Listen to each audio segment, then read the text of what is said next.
ሰዎች ሊለወጡ ይችላሉ። ሜቢ ቢሆን እህት ብትሆን፣ ጓደኛ ቢሆን፣ ማን ቢሆን፣ ልጅ ብትሆን ሊለወጡ ይችላሉ። እንደ እግዚአብሔር ያለ ማንም there is no one like God። አንድ ቃል ምን ይላል መሰለሽ? ብዙ ጊዜ ተዘልፎ አንገቱን ያደነደነ ድንገት ይሰበራል። ሰዎች በሶስት ነገሮች ይፈተናሉ። ፕሮስፔሪቲ፣ ፕራይድ እና ፕሮሚስኩዊቲ ነው። ገንዘብ፣ ሀብት፣ ፕሮሚስኩዊቲ ዝሙት፣ ከዝና ጋር የሚመጣ ኩራት። 3 ኤፍ ይባላሉ። ፌም፣ ፎርቹን፣ ፊመል። ሀብት፣ ዝና በሴት ለሴቷ ደግሞ ወንድ። ገንዘብ በጣም የሚያታላቸው ሰዎች አሉ። ዝና በጣም የሚወዱ ሰዎች አሉ። ከዛ የተቃራኒ ጾታ ደግሞ የሚያታላቸው አሉ። ሙሴ አገልግሎቱን ጨርሶ ሊሄድ ሲል ለሚተካው ለኢያሱ እንደዚህ ያለ በጣም ልቤን ይነካዋል። ይሹሩን ሆይ በሰማያት ላይ ለረድኤት በደመናት ላይ እንደሚራመድ እንደ እግዚአብሔር ያለ ማንም የለም ማለት የህይወት መመሪያ ነው። እንደ እግዚአብሔር ያለ ማንም የለም። የተናገረው ሰው ማን ነው? ሙሴ። እድሜው ስንት ነው? 120 ዓመት። 40 ዓመት በቤተ መንግስት፣ 40 ዓመት በምድረ በዳ ሚስት አግብቶ ልጆች እየወለደ 40 ዓመት የእግዚአብሔርን ሕዝብ እየመራ 120 ዓመት ኤክስፒሪየንስ ያለው ሰው ነው ይህን የሚነግርሽ። እንደ እግዚአብሔር ያለ ማንም የለም ይልሽ። እናት ነበረችው ሙሴ። ስለዚህ የሚለው ያለ እኔ እናት ነበረች ከመሬት ላይ ያነሳችኝ ግብፃዊቷ ንግስት አልነበረች እሱ የፈርዖን ልጅ። እሷን እናት አውቃለሁ። ጡቷን አጥብታ ያሳደገችኝ ደግሞ እናት አውቃለሁ። እናት መልካም ነች በጣም። ግን እውነቱን ልንገርህ እንደ እግዚአብሔር ያለ ግን ማንም የለም ከእናት በላይ ማለት ነው። ሚስትን አውቃለሁ። የታማባት ሚስት ነበረችው ማለት ኢትዮጵያዊቷን አገባ ምናምን ብለው ተጣልተው ሲፓራ ሚስትን አውቃለሁ። ሚስት መልካም ናት፣ ደግ ናት። ግን ሚስት መልካም ናት እንደ እግዚአብሔር ግን ያለ ማንም የለም። ወንድም ነበረኝ፣ አሮን የሚባል ወንድም ነበረኝ። ማርያም የምትባል እህት ነበረችው ሙሴ። ወንድም መልካም ነው፣ እህት መልካም ነች። ግን ቢ ኬርፉል እንደ እግዚአብሔር ያለ ግን ማንም የለም። እኔ ይሄ ሰዎችን ሁሉ ወዳለሁ አምናለሁ፣ ግን እንደ እግዚአብሔር ያለ ማንም የለም የምትለዋ ግን የህይወቴ መመሪያ ነች። ሰዎች ሊለወጡ ይችላሉ። ወንድሜ ቢሆን እህት ብትሆን፣ ጓደኛ ቢሆን፣ ማን ቢሆን፣ ልጅ ብትሆን ሊለወጡ ይችላሉ። እንደ እግዚአብሔር ያለ ማንም there is no one like God እና እሱን የመከረ ምን ማለት ነው? አጠፋለሁ አንድ ጊዜ ይቅርታ ያደርግልኛል አንድ ሰው።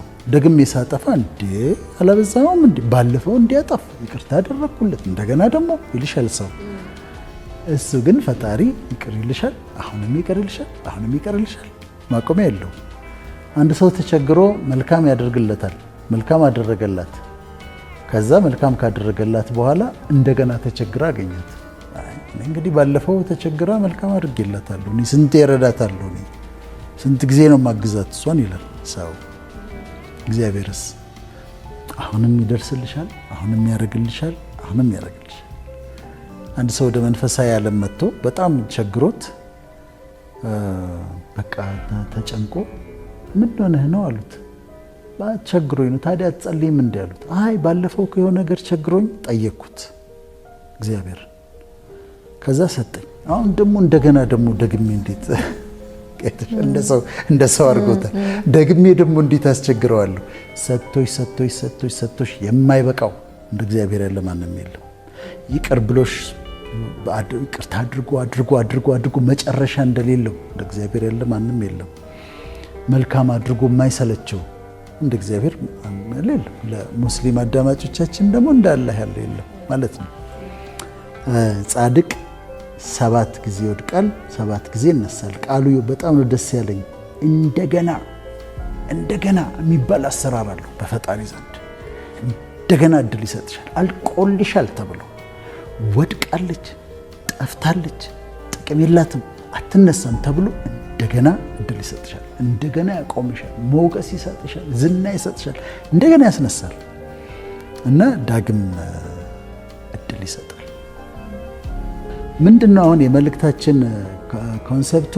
አሁን ቪዲዮ ለሚደርሳቸው የተለያየ ነገር ተበላሽቶባቸው ቢሆን፣ ጀምረው ፌል አድርጎ ቢሆን፣ አንድ ነገር አድርገው ሳይሆን ቀርቶ ቢሆን፣ ተስፋ ቆርጠው ቢሆን፣ አዝነው ቢሆን፣ በምድር ላይ ሰከንድ ቻንስ አለ። ሁለተኛ ዳግም እድል አለ። ሶስተኛ እድል፣ አራተኛ እድል አለ። በተለይ ከሱ ያ ነው። እናንተም ደግሞ ለሰዎች ዳግም እድል ስጡ። ይቀድሙ ጥንቃቄ አድርጋችሁ ዳግም እድል ደግሞ እናንተ ካገኛችሁ ተጠንቅቃችሁ ያዙት ነው። የሳምሶንን መልከቱ። ሶምሶንን ስናይ በጣም እኮ አብዝቶታል። ሶምሶን ለእግዚአብሔር የተለየህ ናዝራዊ የተባለ ሰውዬ አንድ ሄድና ያችን ነው ወደድኩኝ ካላገባሁ ይላል። ከዛ ደግሞ ሴተኛ አዳሪ ጋር ይገባል። አሁንም እዛች ጋር ይሄዳል። አንድ ቃል ምን ይላል መሰለሽ? ብዙ ጊዜ ተዘልፎ አንገቱን ያደነደነ ድንገት ይሰበራል፣ ፈውስም የለውም ይላል። እና አንዳንድ ሰዎች ማወቅ ያለባቸው ገንዘብ ኖሯቸው አቅም ኖሯቸው ሚስት እያለቻቸው እዛች ጋር ሲሄዱ እዛች ጋር ውሽማ ሲያስቀምጡ ባንኮክ ሄደው ሴት ሲያማርጡ ሀብታቸው ይጨምራል። ሰላም ነው ሲያዩት፣ ሰላም ነው። ልጆቻቸው እያደጉ ነው። ሚስታቸው አታውቅም። በቃ ሰላም። እግዚአብሔርም የተስማማ ይመስልሻል? ከሚያደርጉት ነገር ጋር እግዚአብሔር የተስማማ ይመስላቸዋል። አንድ ቀን ድንገት ትሰበራለህ፣ ፈውስ የለውም። ትዕግስቱን እንደ መስማማት መቁጠር የለባቸው። እዚህ ጋር ሚስት አለች የምታለቀስ፣ እሱ እዛ ውሽማ ሲል እዛ ጋር እንትን ሲል ልክ አምላክ የተስማማለት ይመስለዋል። ብዙ ጊዜ ተዘልፎ አንገቱን ያደነደነ ድንገት ይሰበራል፣ ፈውስ የለውም ይላል እና አንድ ቀን ጉዳት ይመጣል። ወይ በሽታ ይመጣል፣ ወይ ደግሞ አንድ ዋጋ ይገባና ከዛ ታረግዛለች። አረገዝኩ ትለዋለች። አስወጪው፣ አላስወጣም። ታዲያ ሰው ወልደዋለሁ። ሚስት ትሰማለች፣ ሌላ ሴት እንዳስረገዘ። ከሚስት ጋር ይበጠበጣል፣ ልጆቹ ይበተናሉ፣ ሀብቱ ይበተናል፣ ነገሩን ሁሉ ያጣል። እና መጠንቀቅ ያስፈልጋል። አንዳንዴ በምናጠፋቸው ጥፋቶች ጋር እሱ የተስማማው እንዳይመስል ነው። አሁን ሶምሶን ችግሩ ይሄ ነው። ሴተኛ አዳሪ ጋር ሄዳል፣ እዛች ጋር ሄዳል። ናዝራዊ የተባለ ሰውዬ። ሰዎች በሶስት ነገሮች ይፈተናሉ ይባላል። ስሪ ፒስ እና ስሪ ኤፍስ ይባላሉ። ስሪ ፒስ የሚባሉት ፕሮስፔሪቲ፣ ፕራይድ እና ፕሮሚስኩዊቲ ነው። ገንዘብ፣ ሀብት፣ ፕሮሚስኩዊቲ ዝሙት፣ ፕራይድ ኩራት፣ ከዝና ጋር የሚመጣ ኩራት። ከነዚህ በአንዱ አንድ ወንድ ይፈተናል፣ በአንዱ ይወድቃል። ወይም ደግሞ 3 ኤፍ ይባላሉ። ፌም፣ ፎርቹን፣ ፊመል። ሀብት፣ ዝና በሴት ለሴቷ ደግሞ ወንድ ማለት ነው። ግን ብዙ ጊዜ ወንዶቹ ናቸውና ድካሜ የቱ ጋ ነው ብሎ ማጥናት ያስፈልጋል። እና ገንዘብ በጣም የሚያታልላቸው ሰዎች አሉ። ዝና በጣም የሚወዱ ሰዎች አሉ። ከዛ የተቃራኒ ጾታ ደግሞ የሚያታልላቸው አሉ። አሁን ድካምሽን እኔ አሁን ድካሜን አውቃታለሁ። የቱ ጋ መጠንቀቅ እንዳለብኝ ያውቃል። ተጠንቀቅም ስለሚል ገንዘብ ያሳስተኛል ብዬ አይቼዋለሁኝ። ገብቼበት የወጣሁበት ነገር ነው። ገንዘብ ያታልኝ። ዝና ምንም አይመስለኝም። ምን ይዘ ግሮሰሪ እገባለሁ፣ መንገድ እሄዳለሁ፣ ምንም እንትን አይሰማኝም። ሰዎች ሰላም ሲሉኝ ሁሉ እገረማለሁ። እንዴት አውቀኝ ነው እላለሁ። ምንም እንትን አይለኝም። መጠነቀቅባት ግን ኤሪያ አለ፣ ሽሹ የተባለው አቅሜን የማውቅባት እና ራሴ የምጠነቀቅባት ቦታ አለች። ከዛ እሷም ሽሹን የተባለው ድካምሽን ካወቅሻት፣ የቱ ጋር እንደሆንሽ ድካምሽን ካወቅሻት እሷ ድካም ጋር መጠንቀቅ ያስፈልጋል ማለት ነው። ድካሜ የቱ ጋር ነው ብሎ መጠየቅ እና መሸሽ፣ መጠንቀቅ። ከዳዊት አልበልጥማ። ከዳዊት በልጣለሁ።